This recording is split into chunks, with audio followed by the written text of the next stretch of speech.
Madame, Messieurs, bonjour, bienvenue à l'espace. Qu'en pensez-vous est une émission qui parle de la question d'actualité en République démocratique du Congo. Vous le savez bien, nous sommes le mois de mars. Ce mois est dédié à la femme. Aujourd'hui, je reçois pour vous Madame Eugénie Chikao Mulumba. Elle est députée honoraire, femme leader. Avec elle, nous allons évoquer la question du genre. Madame, j'espère que vous allez bien. Nous allons bien par la grâce de Dieu. Nous parlons de la femme. Le 8 mars a été célébré comme une journée des droits de la femme. Nous sommes en République démocratique du Congo. La question de droits de l'homme pose encore problème. Comment vous analysez d'abord le bien fondé de cette journée en tant que femme leader? Merci. Mais le bien fondé de cette journée, quand je regarde dans l'ensemble, les femmes ne pensent qu'au pagne. Ils mettent surtout l'accent sur le pagne. Après, c'est fini. Après, je ne vois pas des femmes qui insistent sur leurs droits qui sont bafoués. Chez nous, les droits de la femme ne sont pas respectés.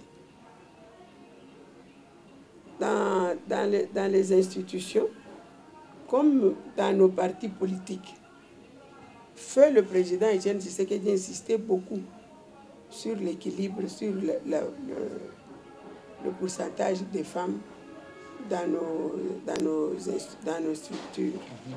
Mais on n'en a jamais fait cas. Quand vous regardez maintenant là, partout, même dans le gouvernement qui est en train de sortir, très peu de femmes. Même dans nos partis politiques. Moi, la fois passée, j'ai été candidate. J'ai été élue massivement chez moi, là-bas à Kabeyakamoua. Mais cette fois-ci, les hommes m'ont combattu d'une manière que moi-même, je ne comprends pas. Ils m'ont combattu. Même quand je disais, mais et la parité, vous mettez... Non. Est-ce que c'est leur affaire seulement? Eux, ils veulent seulement qu'on les voie, eux. Ils veulent tout avoir. Mais une société où on ne tient pas compte de la femme, ce n'est pas une société qui est appelée à avancer, hein, à se développer. Hein. Moi, je connais des pays où la femme s'est battue pendant des années. Et depuis qu'on a établi l'équilibre entre la parité entre l'homme et la femme, tout va bien. Ici chez nous, on ne connaît pas ce droit-là. Les hommes veulent tout avoir. Alors, que faire pour respecter les droits de la femme?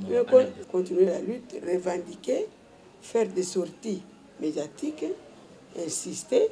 Les femmes qui sont des femmes leaders comme nous, qui sommes dans les institutions, il faut revendiquer. Continuons à revendiquer. Il n'y a que la revendication. Nous ne pouvons rien faire d'autre. Et que nos hommes sachent que si les femmes n'existaient pas sur cette terre, eux aussi ne seraient pas là. Hein. Qui est cet homme qui viendrait au monde sans passer par la femme? Ok. Tous les hommes sont mis au monde par des femmes. Est-ce que la femme elle-même connaît ses droits, maman Eugénie? Beaucoup ne connaissent pas leurs droits. J'ai dit aussi au début, à première vue, les femmes ne pensent qu'au pagne. Dès qu'elle a son pagne, le reste, ce n'est pas tellement, n'a pas d'importance pour elle. Ça viendra. Il y a longtemps qu'on a commencé à parler sur l'émancipation de la femme. Moi, je sais, j'étais encore aux humanitaires. On parle de l'émancipation de la femme. Mais les femmes elles-mêmes, je dirais qu'elles ne sont pas très, très conscientes. Hein. Elles sont là, elles pensent au pagne, elles pensent... Mais je ne sais pas, hein, je ne sais pas qui va nous écouter, hein, parce que j'ai l'impression que la femme n'est pas écoutée. C'est l'impression que j'ai. Les quelques femmes qui parlent, quoi, ne sont pas écoutées. Actuellement, là, au Parlement, la femme est représentée à 10%, c'est-à-dire 10% de femmes, comparativement à législatives passées où la femme a été représentée à 9%, hein, vous ne trouvez pas que déjà la femme est dans une bonne voie? Ce n'est pas du progrès. De 9 à 10, c'est quoi? Non, non, ce n'est pas, ça ne devrait pas être comme ça. Si on me disait qu'ils étaient à 9%, maintenant ils sont au moins à 20%. Là, je parlerais que c'est du progrès. Les hommes sont très égoïstes dans notre pays. Ils ne savent pas que les femmes comptent. Moi, je sais qu'une maison où il n'y a pas de femmes, c'est une maison triste. Hein? Quand on était enfant, quand maman n'était pas là, maman était en voyage ou quoi, mais la maison est triste. La maison était très triste. La femme, c'est la femme qui donne la chaleur à la maison. Mais nos hommes n'écoutent pas ça. Ils croient qu'ils peuvent réussir tout seul. Ça fait presque 60 ans que nous sommes indépendants. Où est-ce qu'ils en sont? Hein? C'est parce qu'ils négligent la femme. Ils ne mettent pas la femme à sa place. Les hommes ne comprennent pas. Surtout les hommes de chez nous. Particulièrement ceux qui ont les trafiquants. Ah oui, pour eux, la femme n'existe pas. Comme la femme ne peut pas trafiquer aussi.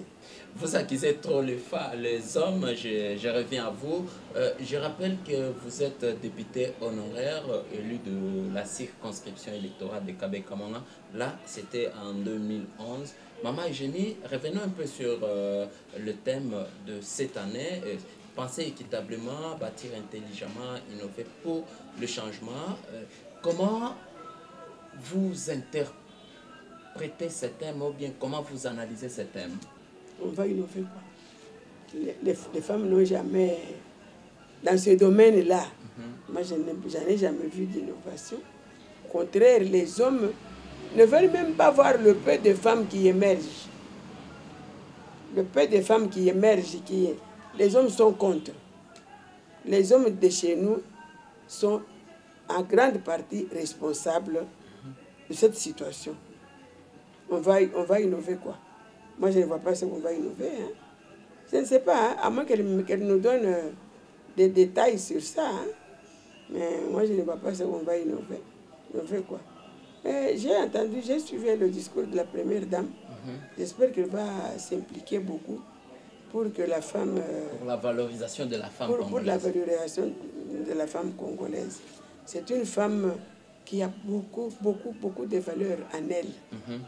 Moi, je suis presque sûre que, à part les autorités qui sont dans les institutions, mais pour le reste de la population, en tout cas, 95% des femmes tiennent leur foyer. 95% des femmes tiennent leur foyer. Les foyers où la femme ne fait rien, elle attend seulement que papa revienne avec le sachet. Ces familles-là sont malheureuses. Mais les familles où la femme est debout, elle cherche pour ses enfants, ces familles-là tiennent. Moi, je connais beaucoup de femmes qui ont réussi à faire étudier leurs enfants avec un petit commerce. En tenant un petit commerce, elles savent se priver. Se priver pour que les enfants étudient et tout ça. Et pendant que l'homme est en train de se promener, d'aller faire sa vie ailleurs, la femme est là. La femme est là. Tu vois que les enfants se rabattent sur leur maman pour tout alors, pour tout. Maman fait ça, maman va faire, maman. Et comment appliquons la parité homme-femme pour un développement durable d'ici 2030? Je reviens toujours. Il faut que nos hommes soient conscients. Qu'ils soient conscients que c'est grâce à la femme que la situation tient quand même. Beaucoup de femmes tiennent leur ménage. Il faut que nos hommes comprennent ça. Qu'ils comprennent que depuis 1960, ils n'ont jamais réussi à mettre ce pays debout. Qu'ils n'oublient pas que Dieu a dit, il n'est pas bon que l'homme soit seul. Ce n'est pas une femme qui a dit ça. Ce n'est pas moi qui ai dit ça. C'est Dieu qui a dit. Il n'est pas bon que l'homme soit seul. Mais l'homme congolais veut toujours être seul. Il veut toujours être seul. Si l'homme était fort, pourquoi Dieu a dit qu'il faut lui faire une aide semblable à lui. Quelqu'un qui est fort peut avoir besoin d'une aide? Non. Il faut que les hommes intériorisent ce verset-là de la Bible. Il n'est pas bon que l'homme soit seul. Il n'est pas bon que l'homme soit seul. Il faut que l'homme soit aidé par la femme. Tous les grands hommes ici, à la maison, ils partagent avec leurs femmes. Ils réfléchissent avec leurs femmes. Ils disent, ma femme regarde ce qu'il y a. Il dit, pour ça, fais ça, fais ça. Et je crois qu'à plus de 50%, les femmes donnent de bonnes directives et les hommes réussissent. Parce que moi aussi, je le vis chez moi. Chaque fois que mon mari, souvent parfois, il ne me consulte pas. Il ne m'associe pas. Mais à toutes les décisions qu'il m'a déjà associées, ça a toujours bien marché. La femme est très nécessaire. Mais les hommes ne considèrent pas ça, ne comprennent pas ça. C'est-à-dire, d'après vous, autant des foyers, selon vos remarques, les hommes, il y a d'autres foyers où l'homme prend une décision sans pour autant consulter la femme ou bien son épouse. Dans beaucoup de foyers, c'est comme ça. Alors, que comptez-vous, somme toute, en tant que femme leader, mener comme combat pour mériter votre valeur? J'ai déjà répondu à ça. Il faut continuer les revendications. Faire des sorties médiatiques. Effectivement. Donc, revendiquer beaucoup. Créer des moyens de revendications pour se faire entendre. Nous devons nous faire entendre. Dans ce combat, nous n'allons pas réussir seuls. Sans l'aide de nos hommes. Sans l'aide de nos hommes. Moi, je sais qu'à la maison, quand une femme demande quelque chose plusieurs fois, l'homme finit toujours par céder. Effectivement. L'homme finit toujours par céder. Quand la femme demande, revendique, rappelle, demande, rappelle, revendique, l'homme finit toujours par céder. Nous devons continuer à revendiquer sans nous fatiguer, revendiquer sans nous lasser. Pas dans la violence quand même. Non, non. Quand je t'ai dit là que la femme rappelle, elle rappelle, elle insiste, elle rappelle, est-ce que c'est dans la violence? Non, ce n'est pas dans la violence. Nous devons revendiquer nos droits. Nous devons insister. Nous devons rappeler aux hommes qu'ils comprennent ça. Parce que sinon, nous allons toujours patauger dans cette société congolaise. On va toujours patauger. Ils ne sont nulle part, les hommes. Jusqu'aujourd'hui, moi, je ne vois pas où les hommes sont arrivés seuls, parce qu'ils veulent diriger seuls, sans les femmes. Où est-ce qu'ils en sont? La société est complètement gangrénée par la corruption, le tribalisme, la mauvaise foi, la haine. C'est ça qui remplit notre société. Mais si on privilège les femmes, je crois que les femmes peuvent faire beaucoup de choses. Je ne dis pas qu'il faut éliminer les hommes, non, que les hommes soient là. Mais si on nous met déjà même à 30, 40%, nous pouvons déjà faire beaucoup de choses. Et je rappelle que même le président de la République, lors de son discours, il a promis de valoriser aussi la femme congolaise. Qu'est-ce que vous pouvez demander aux autorités congolaises en général et en particulier aux femmes congolaises pour terminer? Que les femmes créent les mécanismes, qu'elles créent les mécanismes de revendication. Comment faire pour faire entendre les hommes, pour se faire écouter. Que les hommes se laissent fléchir, qu'ils comprennent que seuls, ils ne pourront pas réussir. Ce n'est pas moi qui le dis, c'est Dieu. Il n'est pas bon que l'homme soit seul.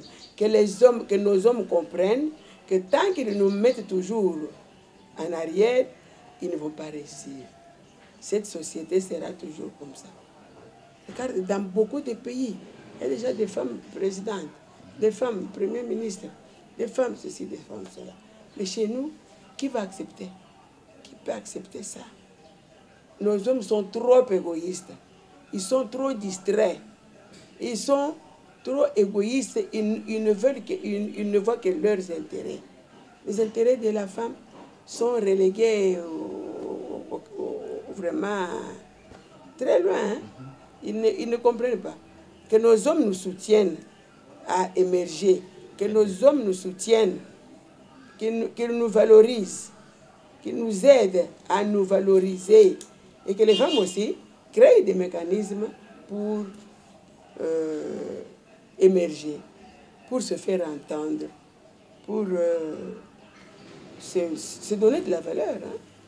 Alors, aux autorités? Les autorités doivent aussi aider dans le même sens, que les autorités soient exigeantes, parce que c'est autorité, qu'ils exigent dans les sociétés, dans les partis politiques, dans les différents organismes, que les femmes soient visibles. Si les autorités exigent ça, vous verrez que nos hommes vont prendre conscience et ça va aller. Madame Eugénie Chika, merci beaucoup. Merci. Madame, Messieurs, merci pour votre attention. Je rappelle que je reçois pour vous aujourd'hui Madame Eugénie Chika, elle est femme leader et députée honoraire. Avec elle, nous avions parlé de la femme congolaise. Merci et à la prochaine.